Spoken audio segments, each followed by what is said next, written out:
Uma ciência irmã da sociologia nasce no século XIX. A antropologia parte de um ponto meio confuso, um pouco distante daquilo que hoje nós reconhecemos como verdadeira antropologia. A antropologia evolutiva que nasce no século XIX, ela se faz a partir da análise de documentos terceirizados, documentos dos viajantes, a partir do momento da descoberta dos novos mundos, ou seja, lá no século XV. Esse momento é essencial para o início da antropologia, porque durante esse período das descobertas dos novos mundos, os europeus se encontram com esses mundos desconhecidos, com esses povos de culturas diferentes. Os viajantes acabam produzindo os documentos que serão utilizados pelos antropólogos no século XIX. O problema está no fato de que esses documentos são, acima de tudo, preconceituosos com esses outros povos. Não procuram compreender como é que o outro povo sobrevive, como é que ele entende sua dinâmica de vida.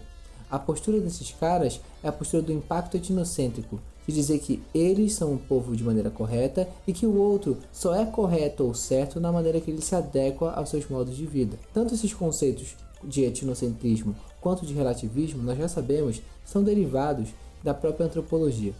O problema é que tudo isso vem carregado para o antropólogo que nessa época não produz em campo, produz no gabinete, isolado. Então essa antropologia evolucionista desse período, ela tem por características de utilizar um acervo biográfico para fazer essa pesquisa e fazer isso tudo do gabinete, não fazer isso diretamente no campo. A principal preocupação desses caras no seu método de pesquisa vai ser o que nós conhecemos como método comparativo. E o método comparativo, ao tentar entender como duas culturas funcionam, na verdade, acaba traçando uma linha evolutiva entre elas. E preste atenção, aqui a gente está falando de coisas muito anteriores ao próprio Darwin, já que os estudos da antropologia evolucionista, elas antecedem os estudos de Darwin nesse período. Os estudos dos antropólogos evolucionistas acabam marcando uma linha evolutiva nas sociedades humanas como um todo, que vai da selvageria, passa pela barbárie e alcança, enfim, a civilização.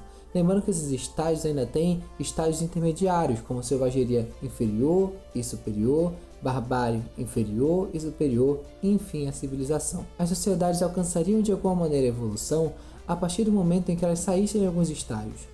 Por exemplo, uma sociedade que não tem domínio do fogo, é nômade e não tem domínio de ligas metálicas poderia estar no estágio da selvageria simplesmente. Se tivesse esse domínio dessas coisas que eu qualifiquei, do fogo, de ligas metálicas, e fosse, por exemplo, um povo sedentário, poderia estar classificado como um povo bárbaro. Se além de todas essas condições um povo tivesse o domínio da escrita, e dessa escrita complexa, ele seria considerado um povo civilizado.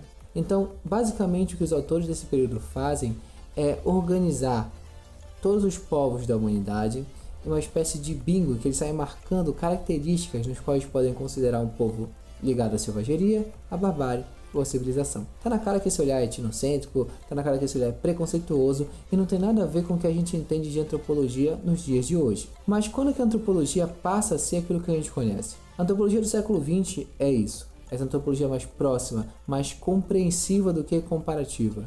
No século XX, a antropologia, principalmente a antropologia cultural que é desenvolvida, e ela tem ali, principalmente no Franz Boas, o seu principal veículo de propagação de ideias, vai se constituir um estudo da cultura em loco.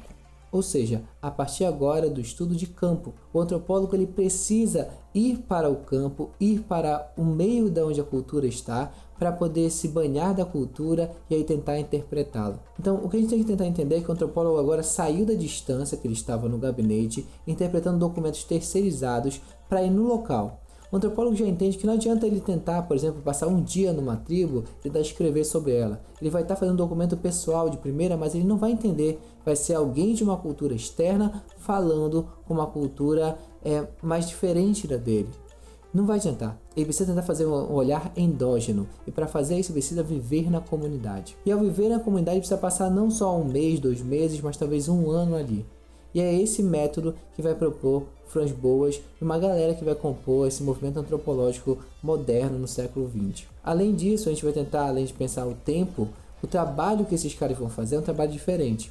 O relatório proposto pelo antropólogo nesse período é chamado de etnografia, porque ele vai tentar fazer o quê? Uma escrita da cultura. Lembrando que a palavra etnia remete à ideia de cultura, que é uma ideia superior nesse período, superior no sentido que vai ser depois, a ideia de raça, que já está totalmente ultrapassada. É muito interessante perceber que esses estudos acontecem na década de 20, década de 30, ao mesmo tempo que tá rolando a parada do nazismo, saca? Tipo, os antropólogos indo para um lado e Hitler passando na contramão desse desenvolvimento da antropologia. Essa antropologia que eu te apresentei agora é muito mais próxima da antropologia que nós temos hoje. É uma dinâmica que procura compreender as comunidades, as sociedades, as culturas por dentro, acima de tudo. Compreensão e não comparação como era feita no século XIX. Existe um grande problema para a antropologia contemporânea, que é a ideia de que o seu objeto de estudo, esses povos não ocidentais, estão escasseando. Povos não ocidentais são os povos que não fazem parte dessa grande cultura globalizada que nós compartilhamos, povos mais isolados, como povos indígenas, povos ditos tribais.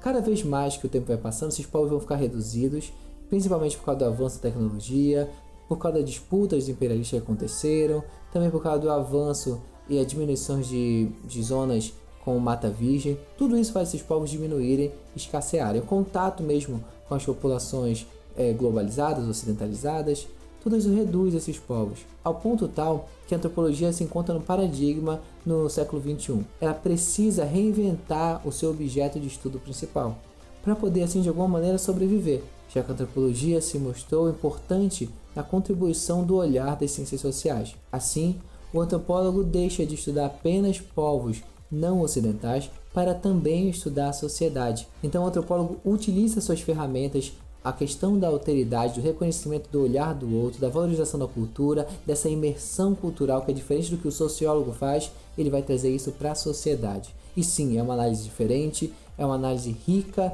é uma análise que colabora muito para a compreensão da sociedade. Então, se a gente traçar uma linha aqui rapidinho para a gente poder terminar essa aula, a gente pensa que no século XIX a antropologia era feita à distância, de gabinete, e a partir dali tinha uma leitura evolucionista.